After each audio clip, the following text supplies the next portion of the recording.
Hey Loco sports fans, it's Monday, so it's time to rewind and reflect on another exciting Friday night of high school football in the Low Country. Let's check out the highlights in Loco Lights, powered by Locosports.com. We had a whopping 15 games on the area slate Friday night, with most of our Loco squads stepping out of the region for early season tests.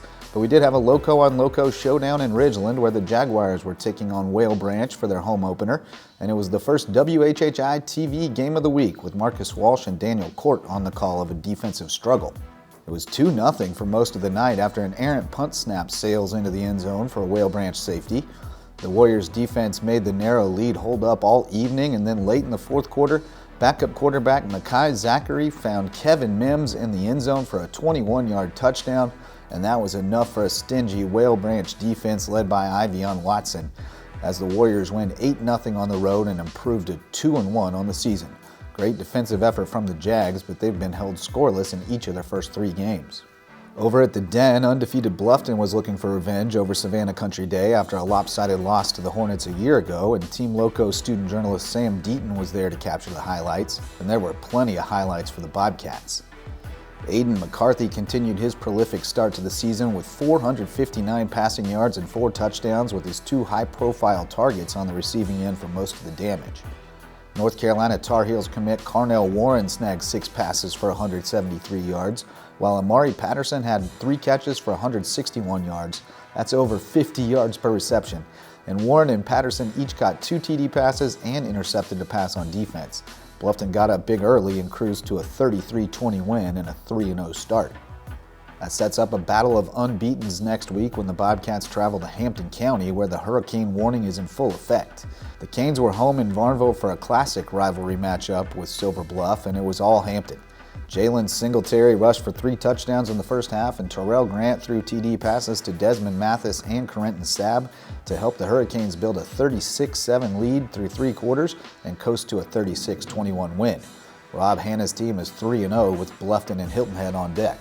Speaking of the Seahawks, they loaded up the bus for a road trip to Aiken, and it turned out to be a get-right game for BJ Payne's squad. You can call it the Bill game if you want, because Javen Risher, aka Bill, went off. Risher rushed for 159 yards and 2 touchdowns, caught a TD pass, and returned an acrobatic interception 60 yards for a score, while Derek Raniszewski was back under center despite suffering a broken nose in last week's loss at James Island. Threw 2 touchdown passes too. Tough kid. Seahawks win big, 36-17. It was bounce-back time for the May River Sharks as well after a heartbreaking overtime loss to West Ashley last week, and the star of that one was the star of this one. Sean Mitchell ran wild for 213 yards on 28 carries and scored twice on the ground and again on a 24-yard touchdown pass from Luke Tran, who added 75 yards and 2 TDs in the ground game. May River rolls 34-16 at Lake City. No such luck for Beaufort High, whose offense continued to sputter at home against Philip Simmons. The Eagles had chances early and the defense continued its strong play, but costly mistakes helped the Iron Horses break through, and Beaufort couldn't put it in the end zone until Cadre Jenkins' 98-yard punt return in the final seconds. Eagles fall 17-6 and drop to 0-3.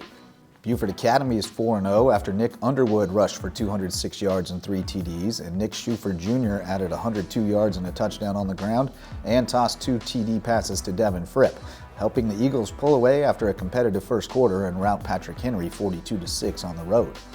Colleton Prep's Tanner Wolf rushed for 101 yards and 3 touchdowns on just 8 carries, and Cale Owens added 88 yards and a score on the ground and connected with Hartman Fisk for a 56-yard touchdown pass to lead the Warhawks to a 44-8 win at home against Andrew Jackson Academy and a 2-0 start to region play. At Thomas Hayward, Tonio Banner scored 4 rushing touchdowns, the last of which pulled the Rebels even at 27. But THA's defense surrendered a 95-yard touchdown pass, and Orangeburg Prep picked off a pass in the red zone late to hold on 41-27. And it was a late night in Jasper County as Hardyville's home game against East Clarendon had to be finished in Ridgeland after the conclusion of the WHHI Game of the Week because of lighting malfunctions in the Ville. Huge night on defense for Kamari Brown, but the Canes fall 28-6 to the Wolverines. In other action, Battery Creek put up a great fight but fell 34-27 to Keenan. Bethesda Academy jumped on JP2 early for a 50-14 win. Dorchester Academy shut out Hilton Head Prep 42-zip. Colleton County was blanked 28-0 by Lower Ridgeland, and Cross Schools came up short against Cathedral Academy, falling 36-16.